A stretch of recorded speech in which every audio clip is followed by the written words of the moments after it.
इसको नेगेटिव फटक से क्यों लेते हो? मतलब हमें you give me full support and power and instinct कि आप नेगेटिव बोलो। और क्या? देखो, कोई भी चीज नेगेटिव नहीं है। गुरु चांडाल भी नेगेटिव नहीं है, कालसर्प भी नेगेटिव नहीं है, विपरीत कालसर्प भी नेगेटिव नहीं है, शनि द्वादश का भी नेगेटिव नहीं है, सूर्य केतु का भी नेगेटिव नहीं है, सूर्य शुक्र केतु का त्रिग्रही युद्ध भी नेगेटिव नहीं है। और कोई जरूरी नहीं है पूजा पाठ करने का। कब? जब if you learn astrology and you understand the energy of that planet, how I handle this energy and what is the right path and way. If you are conscious about that, then there is no need at all to doing any kind of puja paठ कर्मकांड rituals. कोई खर्चा, कोई पत्थर, कोई कवच का आवश्यकता नहीं।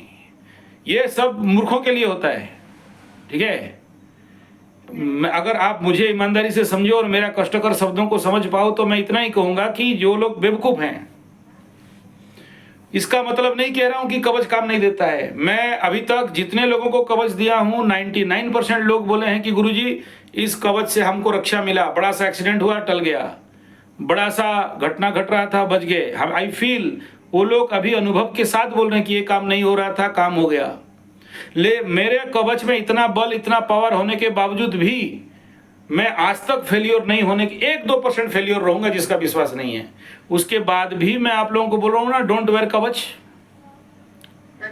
मेरे को लाखों रुपया, 5 लाख 10 लाख रुपया मिलता है पूजा करने में, लेकिन उसके बावजूद भी मैं आपको कह रहा हूं ना कि डोंट डू एनी पूजा पाठ।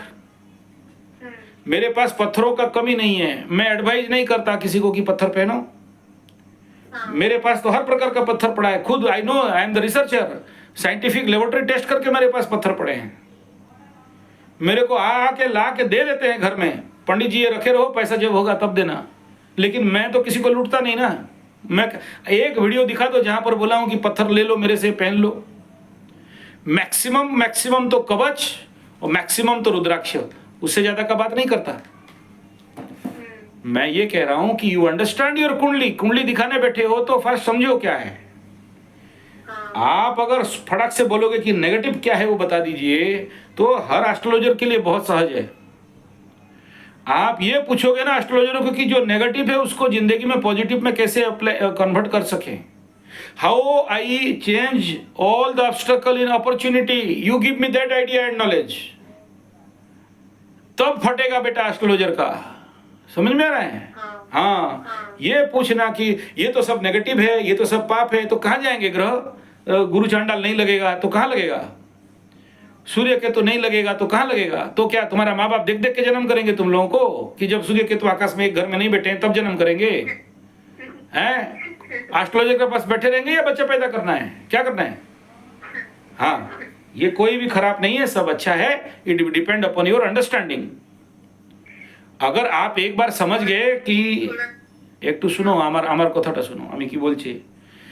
देखो, अगर तुम्हें समझ में आ गया कि गुरु चांडाल का extreme loss, extreme bad result क्या है, इफ यू अंडरस्टैंड, ভালো রকম তুমি বুঝতে পারি, তার জন্য কিছু হবে আর না।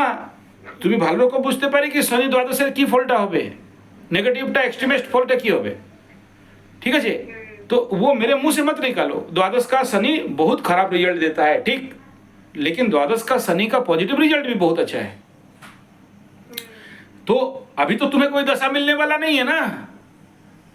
अभी तुम बुध चल रहा है, उसके बाद केतु चलेगा, शुक्र चलेगा, फिर सूर्य, चंद्रमा, मंगल, फिर शनि। जब तुम बूढ़ा होकर डंडा पकड़ के चलते रहोगे तो शनि आएगा।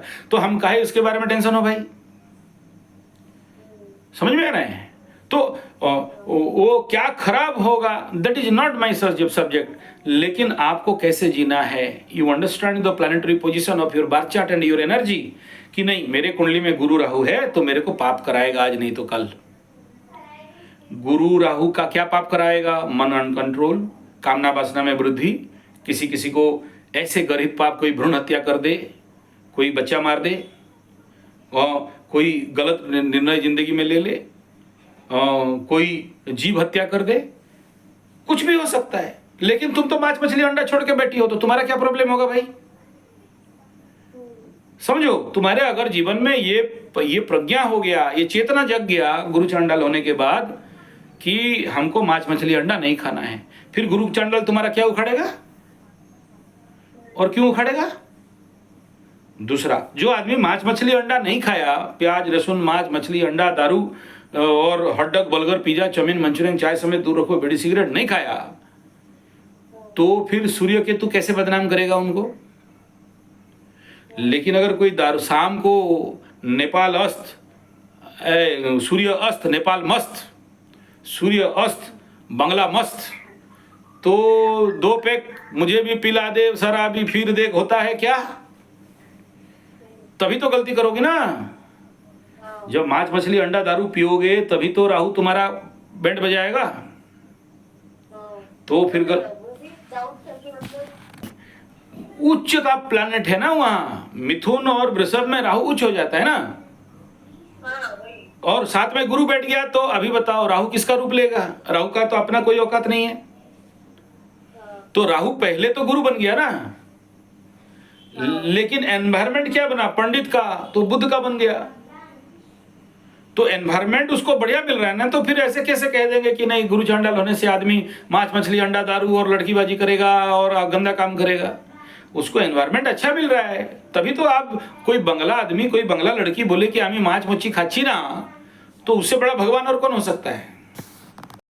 तुम जो ये बोल रहे हो कि मेरे साथ ऐसा क्यों करते हैं, तुम्हारे साथ कोई भी नहीं करता है, तुम्हारा प्लैनेटरी पोजीशन ही ऐसा है, ठीक है? जैसे सूर्य के साथ केतु बैठ गया, तो नेचुरली जिंदगी में धोखा खाना, नेचुरली जिंदगी में जिनको तुम ट्रस्ट करोगे विश्वास करोगे वो कहीं ना कहीं तुम्हारे पीठ पीछे षड्यंत्र करेंगे।